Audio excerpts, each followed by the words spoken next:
Oke lor, balik lagi di Obi Obi. Oke lor, lama sudah tidak bertemu lagi dengan Obi Obi. Jarang upload ya. Oke, mohon maaf ya. Oke, kali ini Obi Obi akan berdongeng tentang dongeng gaming, yaitu Resident Evil Outbreak File 1, yaitu Below Freezing Point. Oke.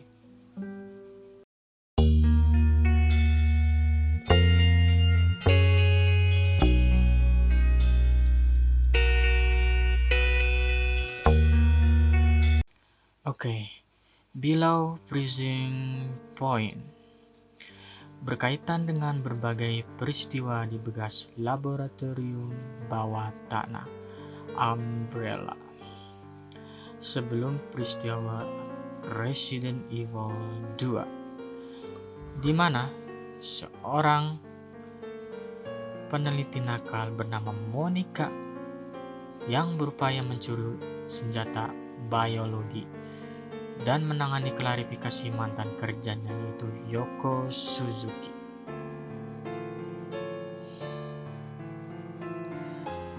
Diawali dengan intro skin. Tidak ada jalan keluar untuk kembali sekarang, tapi itu semua akan sia-sia, ujar seorang peneliti.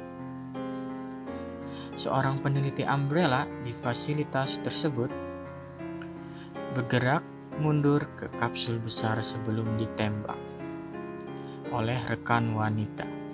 Sementara itu, Yoko Suzuki dan rekan lainnya survivor ke terowongan pelarian fasilitas di bagian bawah lab. Saat mereka datang, gerbang menuju fasilitas ditutup. Peneliti yang sama membuka gerbang tanpa mengetahui para penyintas atau survivor. Saat mereka melewati lorong, Yoko hampir ditembak oleh peneliti yang menyatakan dirinya adalah rekan lamanya, Monica. Saat mereka bertukar kata, Monica mencuri KTP Yoko dan melarikan diri.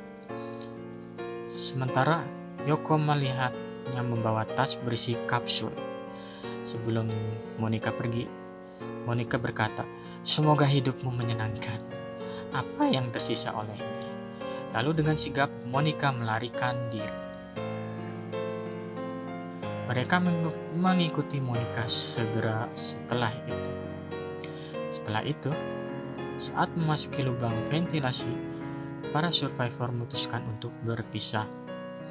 Kemudian, Yoko menuju ke area B7F Chemical Disposal Room untuk mencari bahan kimia atau V-Jolt dan akhirnya menemukannya, lalu mencampurkannya dengan bahan kimia yang lain.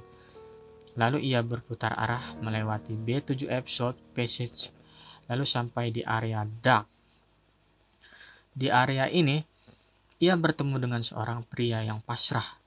"Kau menyelamatkanku. Ambil ini sebagai rasa terima kasih."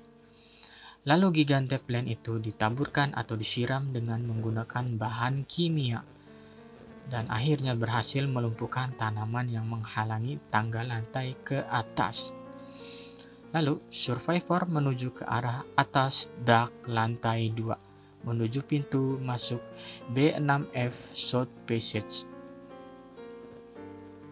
Di situ, survivor menemukan kunci baut atau frozen wrench dan kemudian menuju B6F Security Center. Di situ frozen wrench digunakan untuk membuka kotak terminal yang terkunci oleh baut, akhirnya terbuka. Di kotak itu terdapat sebuah alat, yaitu valve handle. Valve handle digunakan untuk membuka pintu dekat ruang kendali B6F Security Center dan tangga area Dark. Lalu tangga area Dark diputar. Lanjut ke skin, di mana di sana ada Monica yang terburu-buru sambil berkata, Ayo, kok nggak bergerak? Kenapa?" "Oh, beri aku istirahat. Aku tidak percaya ini. Ada hal lain yang harus diperbaiki untuk keluar dari sini." Monica sambil mencoba mengaktifkan meja putar itu. Pada saat itu, Monica diserang oleh makhluk tak dikenal saat mencoba menggunakan meja putar untuk melarikan diri.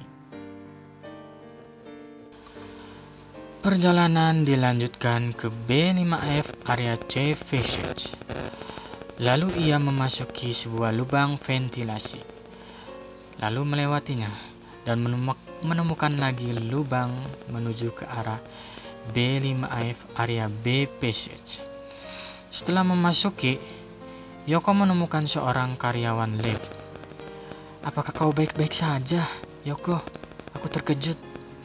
Tidak mengira kamu akan kembali datang untuk subjek tes." Lalu Yoko menanyakan sampel. "Sampel? Aku mendengar Monica juga telah membawa sampelnya. Tetapi kami berdua juga tahu itu spesial. Sampel milik Dr. Birkin. Kamu tahu? Ia adalah seorang penemu sampel itu.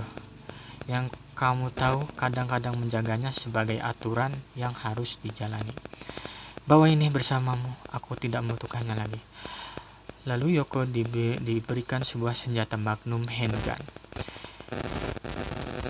Lanjut menuju gerbang 7-3. Lalu menuju ke B5F Computer Room. Di situ terdapat ruangan yang membeku oleh es. Di situ ada sebuah komputer, ternyata terminal untuk IPS karyawan, dan Yoko tidak memerlukannya. Lanjut, pindah ke B4F. Mereka, atau para survivor, menemukan meja putar yang sama. Tetapi seluruh lantai membeku dan lift tidak bisa bergerak. Untuk mendapatkan kembali kartu identitasnya di lantai terdekat.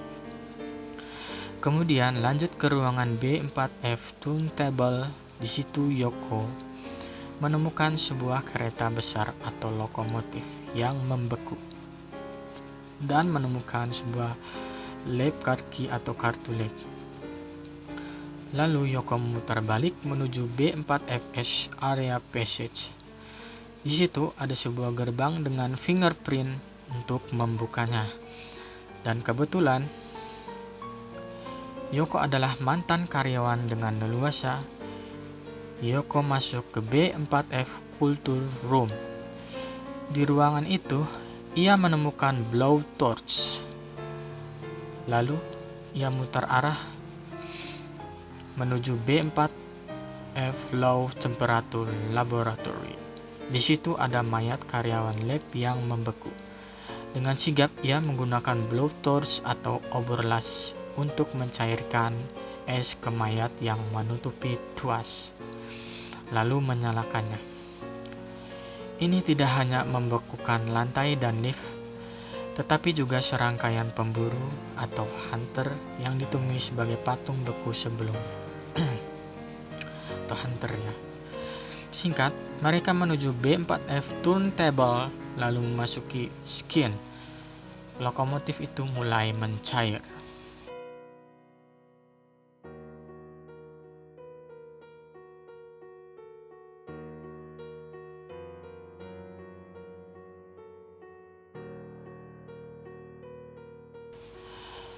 Saat mereka bergegas kembali ke lift, Yoko menggunakan kunci turntable key yang dijatuhkan oleh Monica ke panel terdekat untuk mengaktifkan lift. Saat para survivor atau Yoko dan kawan-kawan mempertahankan diri dari para hunter, Monica muncul kembali dengan kapsul dalam tas atas yang rusak. Dia kehilangan kesadaran. Saat lift naik dengan Yoko dan kawan-kawan di lokomotif itu, Monica bangkit dari tanah atau tersadar, tetapi dadanya ada yang aneh dan meledak, terbuka dengan G-larvae. Mungkin disuntikan ke dirinya sendiri ketika dia diserang sebelumnya, membunuhnya seketika. Larva naik ke atas lift. Saat lift mencapai puncak, larvae membuka lubang dengan kekuatannya yang luar biasa dan tumbuh menjadi G lengkap setinggi 12 inci. 12 meter atau 12 inci. Sekali lagi, para survivor harus bertarung dan mereka menggunakan lokomotif untuk menabrak kawah. Singkat cerita, Larvae dikalahkan.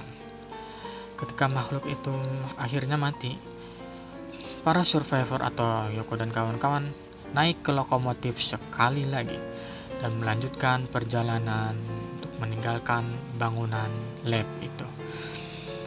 Oke, memasuki scene ending. Situ ada sebuah perkataan yaitu dari Yoko. Betapa tidak diandalkannya kenangan itu. Aku ingat kenalanku, tetapi aku tidak dapat mengingat diriku sendiri.